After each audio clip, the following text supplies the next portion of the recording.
When I pulled up outside the shop, I had to recheck my directions to make sure I was in the right place. The address had taken me to a strip mall in the middle of nowhere. It was off the highway and about 15 miles from the closest town in either direction. I didn't know who was shopping out here to keep the place open, but they must have been spending a lot of money here because Video Time Capsule was the largest of the other 3 stores. There was a Dollar General on the end because there's always a Dollar General in these things, a Little Caesars that smelled pretty damn good after driving 8 hours, and a grubby little computer repair shop that was hardly a footnote. There was a 4th spot for a new store, the windows looking like a cell phone place or a tobacco shop had been there recently, but the big event was the relic that I had pulled up in front of. The Video Time Capsule had no logo, no signage other than the one on the front of the store, and clearly did its business by word of mouth. The windows were covered in a thick film of paper, the yellow kind that usually sat inside drawers, and dust old enough to vote seemed to keep it in place. I could see the open sign through the thick scum of dirt on the front of the windows, and I had to ask myself if I really wanted to go in there. Most movie stores had posters on the windows or advertisements for new releases. This place had nothing to let you know what it sold, other than the name. Pigglesnork had been correct. This place was definitely sketchy AF. The sun was just beginning to set, and the whole strip mall was cast in that nostalgic yellow film of days gone by. The light that let you know it was almost time for bed, that dinner would be served soon, and you better get some sleep because school would come again tomorrow. How many times had I sat in my backyard and watched the sunset, thinking just those things?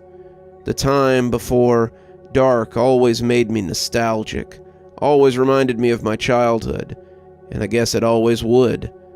That was why I was here, after all, because of my childhood. If this place could help me find my mom, then I would try it. The show was all I had to go by, after all, and if the owner had VHS tapes or whatever that I could watch, then I'd thank him for the opportunity and pay the price. If it meant that I could find my mom and see my last living parent again, then I'd pay whatever price was asked. I would come to regret that thought later, because the price turned out to be steeper than I could have known. The bell rang overhead, and the smell of old cigarettes and time hit me as I walked inside. The place looked ancient. It appeared to have existed since the arrival of the VHS tape itself. The floor had once been white and black checkered tiles, but was now faded and sooty and covered in a layer of grime. The shelves were harsh-looking metal constructs that held all manner of antiquities. VHS players were arrayed on those shelves, sharing space with Betamax and DVDs as well. They were all in alphabetical order, to my surprise, and I saw the chunky orange cases of Nickelodeon tapes and the soft blues of lesser-known studios. There were tapes with factory labels, tapes with handwritten labels, and tapes with no labels at all. There were old players on the shelves that were nearly lost behind the dust that had settled on them, and the long glass counters were no exception. Inside were cloudy tapes on glass risers, but the dust was so thick that I couldn't begin to tell you what they were. The fluorescents overhead crackled and popped like they might go out at any minute, and the stuttering bulbs seemed to lead me to the register. If the shop was a mess, then the register was the eye of the garbage storm. A rotund man sat behind the counter, watching an ancient TV that was laughing mechanically. Whatever was playing out cast his doughy face in an eerie refrain. He was balding, the hair that had retreated down the back of his head having been scooped into a greasy ponytail. He wore smeary glasses, his eyes goggling through them like he might be blind if he were to lose them. He was wearing a t-shirt that looked barely capable of containing his bosom, and he looked up at me with a distinct lack of concern for much of anything. He knew how he looked, he was aware how he came off, but this was his world, and I could like it or leave it. "What brings you in?" he said by way of greeting. I was told you might have something that I was looking for." He smiled, showing a mouthful of cigarette-stained teeth. "That's what I'm here for. What exactly are you seeking?" "It was a public access show from the 90s in the North Tennessee area, but I guess it could have been in other places." He'd opened his laptop as I spoke, scrubbing the mouse over the filthy pad. Yeah, but what's the name?" I licked my lips hesitantly. "Bright Access?" Even in the buttery light of an episode that I was pretty sure was Frasier, I could see the man pale. "No," he said, shutting the laptop hard enough to rattle the glass.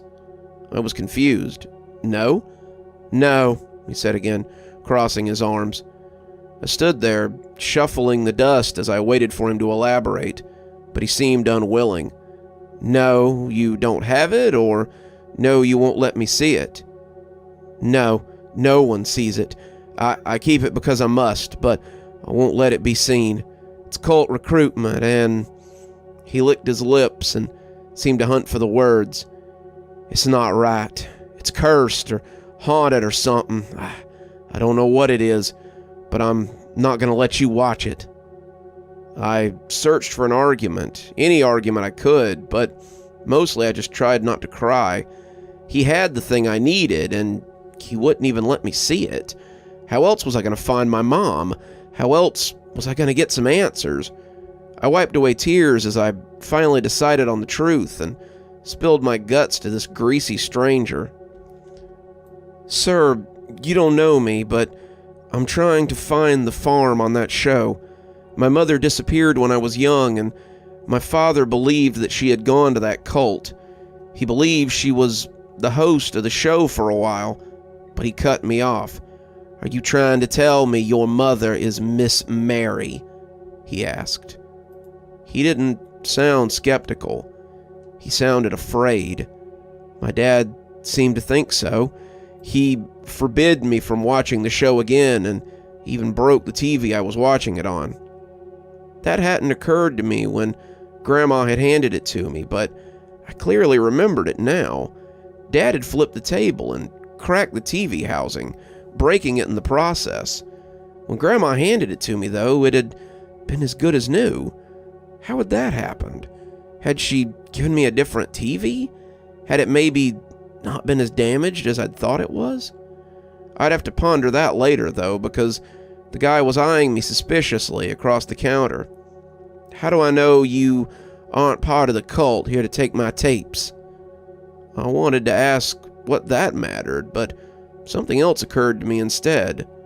"Have they tried before?"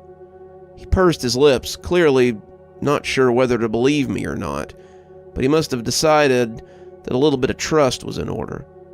"Here," he said, handing me a key from a big ring he'd taken out of the counter. "Lock the front door, turn the sign to closed, and come to the back. If you're serious about seeing the tapes, then I guess we'll let you see them." I know what most of you are going to say. This sounds like a great way to get human trafficked, murdered, or become an unwilling organ donor. But if you'd seen the look on his face, you'd have understood why I did what I did. I've been living with men leering at me and acting creepy since I got breasts at 13. The look on this pudgy bottom dweller's face, however, wasn't an internal discussion on whether he could knock me out and drag me off somewhere. Honestly, he looked like someone who was afraid to discover whether the scratching under his bed was a stowaway cat or a real monster. He led me into the back of the store when I brought him the keys back, but before that, he held out a greasy hand and reminded me of his fee. 15, he said, his sausage fingers wiggling impatiently. Not a penny less. My eyes got big. Just to see it? Yes, I'm not even sure you'll be able to, and if that's the case, then I'll give you your money back. But I could be in a lot of trouble if Bright Church ever thought I had recorded a copy of this. So, yeah, $1,500 in cash. Or you go back to your car and go back to pretending that these plates don't exist. The word plates kind of threw me off, but I was determined to see no matter what. Like I said, I had some money put aside that had come from my dad's inheritance, and $1,500 wouldn't cut into it too badly. I pulled a wad of cash out of my pocket and counted him out 15 $100 bills. Before slapping it into his hand, however, I held on to it and did my best to give him a mean look. "This better be worth it," I growled, before finally letting the money slap onto his palm. To his credit, he didn't count it in front of me.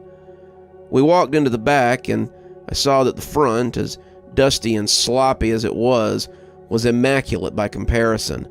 The back was teetering piles of VHS tapes, dusty jewel cases of DVDs stacked floor to ceiling, and several large filing cabinets stuffed into corners to rot.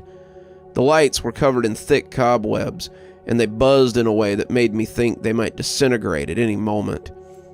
Amidst it all was a TV on one of those wheelie stands that you always saw them push into your classroom when it was time to watch a movie. The underside a mess of players that jockeyed for dominance. The TV was on and showing Snow, looking like a crouched monster just waiting to be awakened. My guide went over to one of the cabinets and fumbled around inside before pulling out a supersized DVD. I understood now why he'd called it a plate. The thing was a little smaller than a manhole cover, and it looked like a frisbee from the 1970s. It glittered in the poor light, sending rainbows shifting across the ceiling, and I was mesmerized by it as I walked over to the TV. "What the heck is that?" "Laserdisc," he said, blowing some of the dust off. "Believe it or not, these things were going to revolutionize the industry. It's a shame they were so expensive to produce." He knelt down in front of the cart, and after putting the disc under his arm, he took out a player that I had never seen before. "Why would a cult put their show on something like that?" I asked. "Oh, they didn't. We did." "We?" "The members of the Society for Digital Preservation. The SDP has been aware of Bright Farms and shows like it for a long time. There are shows that defy normal means of capture and archival. So, you have to get creative. We couldn't capture digital signals on VHS or Betamax, so after some tinkering, we set up one of these old Laserdisc players to record and managed to get a solid recording on one. They were expensive to produce, but once the industry tanked, you couldn't give them away. I had about a dozen of these blank discs, so we figured it was worth a shot." The screen went dark for a moment as he got the chords just right, but before he put the disc in, he looked back at me as if to ask if I was sure I wanted to do this. "Fair warning, you may not be able to see anything. The show appears as static or snow sometimes, but if you've seen it before, then it shouldn't be a problem. If you can see it, you should know it's likely to get strange." "How strange?" I asked.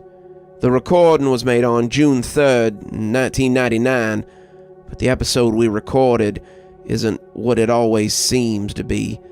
It's possible that you'll see and hear any number of things. Some of them may be bad. You sure you still want this?"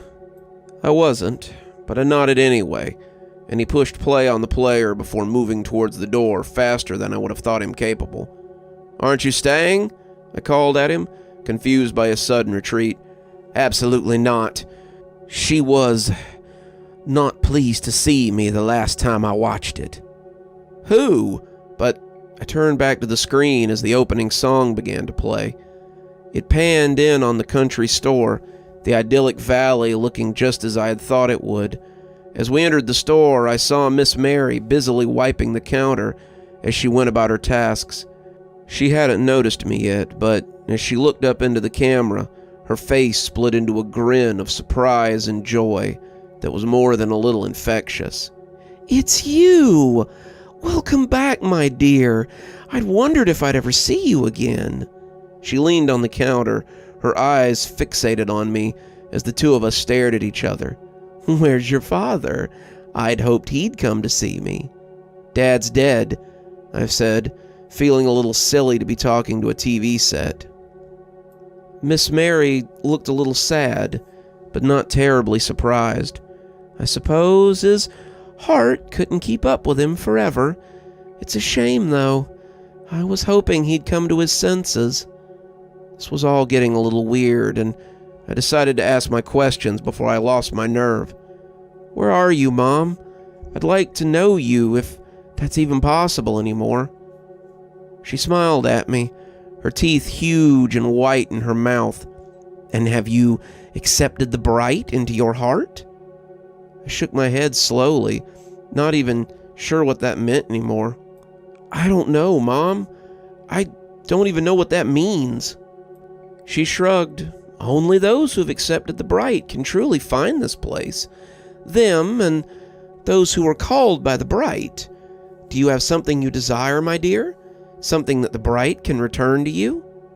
I leaned forward, my face close enough that she could have snatched me through the TV, if that was something she cared to do. There was something I wanted desperately, but I wasn't sure if the bright would give it to me. "I just want you. You're my only parent now that Dad's gone, and just wanted to get to know you better. Don't you want me? Don't you want to know your daughter?" Miss Mary looked a little unsure for half a heartbeat, and seeing it made me feel a little more hopeful. She wasn't completely gone then. There was still some of my mother in there. If she still wanted something besides the rapture of the bright, then maybe I could convince her to come back with me. She could move back into the house that she had once shared with Dad, and we could be a family again. I was still optimistic, in that way that only children who've never known their parents can be. "I'll need to think about it, discuss it with the elders. We'll be in touch," she said, turning away as the screen once again was overtaken by static. I watched the static for a long time, tears running down my face and making my shirt wet. When I finally switched it off, I saw the greasy little troll standing in the doorway to the back room. He looked embarrassed to be there.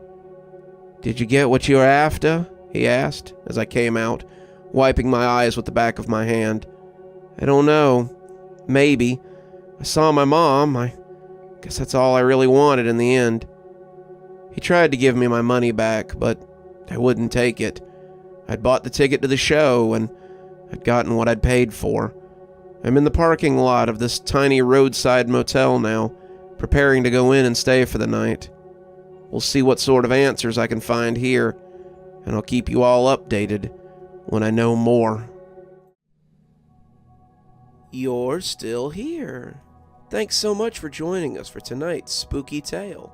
If you'd like a little bit more spooky in your life, why not click on one of the videos that appears at the end of our story, or maybe head on over to one of our playlists where you can get your fill of spooky content. If you like your spooky a little more tactile, I've got a new book that's come out. If you'd like your own copy, there's a link below in the description where you can get your own copy of my spooky book. If you like what you see here on the channel and think you might like to support in a more monetized way, then why not come over to Patreon or become a member on YouTube? Speaking of, let's go ahead and thank our members now.